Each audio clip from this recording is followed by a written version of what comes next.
Welcome back to the Ancestral Findings podcast. Tracing family history in India during the era of British rule is like opening a vast archive that stretches across centuries. The British left behind an enormous trail of documents, from military service files to land deeds, census pages, and travel records. For anyone searching for their roots in India, these records are some of the richest sources you can find. Understanding where they came from and why they exist helps make sense of your ancestors' lives. This episode walks you through that history and explains how these records can guide your search.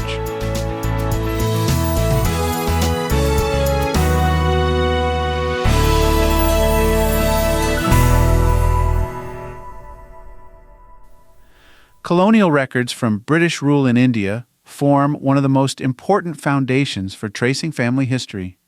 The British kept a massive amount of paperwork, and much of it survived. These records cover families from the 18th century through the mid-20th century.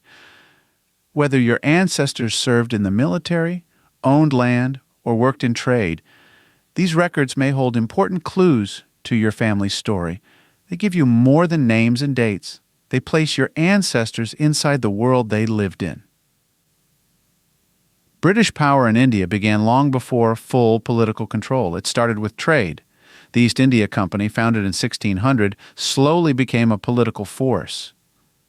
They began by trading spices, cotton, tea, and textiles, but by the 1700s, they were influencing local rulers and gaining territory.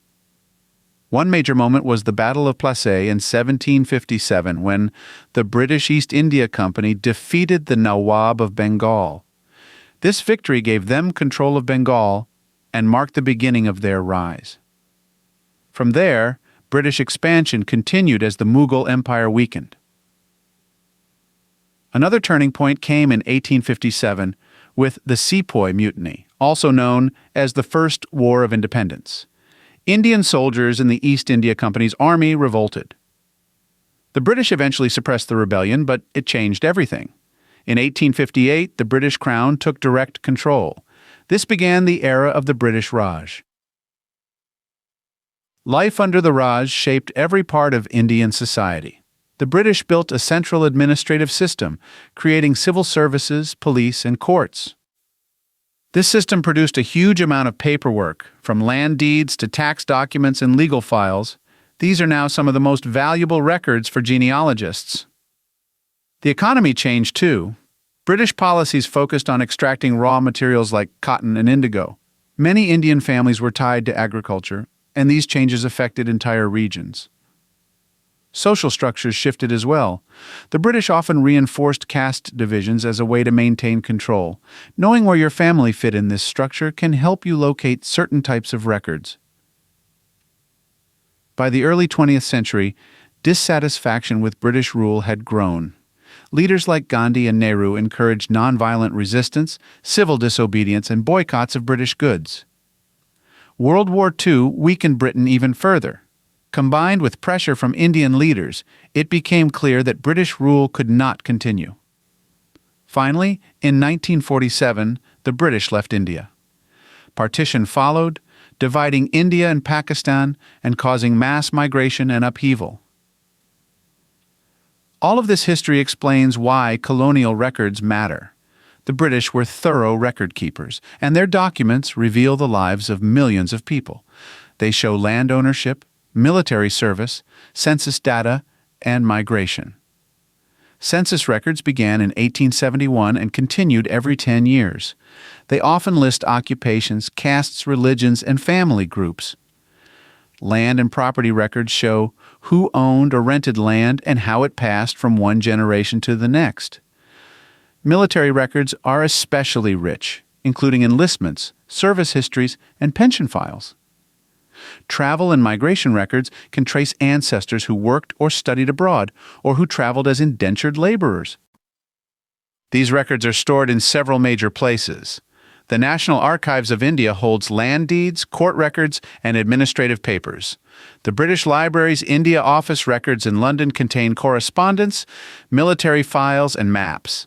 Online platforms like Family Search and Ancestry are expanding their collections, with Family Search offering many documents for free. And local archives in India often keep regional land and property records. Once you find these records, the next step is learning how to use them. Start by comparing them with what you know from family stories or documents. Look for patterns. Records often group people by caste, region, or occupation. If you find one family member, you may find others close by. Learning some of the terminology used by British administrators will also help you understand what you're reading. These records also hold human stories. Letters written by Indian soldiers during World War I show bravery and longing. Court files reveal land disputes, family struggles, and shifting power. These details give life to the names you discover.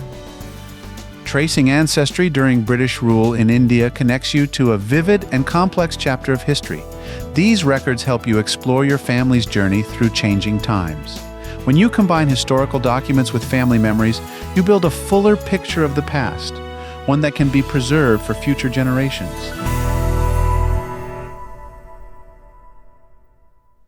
If you've got a hard-to-find ancestor you're stuck on, I'd love to hear about it. Just head over to ancestralfindings.com and click on Contact to send me a message. While you're there, take advantage of our free weekly genealogy lookups. Explore thousands of articles and enjoy hundreds of podcast episodes. We've been helping family history researchers since 1995. And if you're looking for even more, check out our Genealogy Gold Q&A series over on Patreon. Thanks for listening, and as always, happy searching.